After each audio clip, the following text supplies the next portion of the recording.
Flakët që përfshin mbrëmjen e të hënës njërin nga karburantet e qytetit të Pukës kanë quar në vendngjarje dhe kryeprokurorin e rrethit Pullum Premçi, i cili është njohur me të gjitha detajet e kësaj ngjarje që mund të ishte fatale nëse nuk ndërhyej shpejt nga ana e zjarrfikësve të Pukës.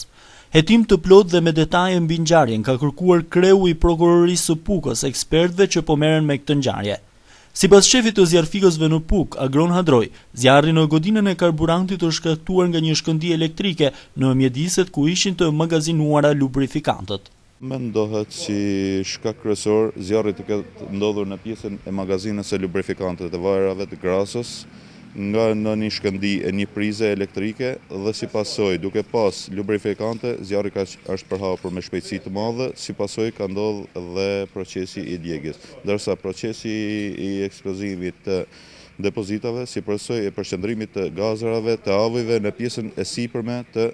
depozitave nëntoksore. Mbrëmjen e të hënës rreth orës 20:30, një shpërthim i fuqishëm ka tronditur qytetin e Pukës, ku përpasoj kanë marrë plagë dhe pronari karburantit, si dhe një nga punonjësit të cilët u transportuan menjëherë në spitalin e Pukës jashtë rrezikut për jetën.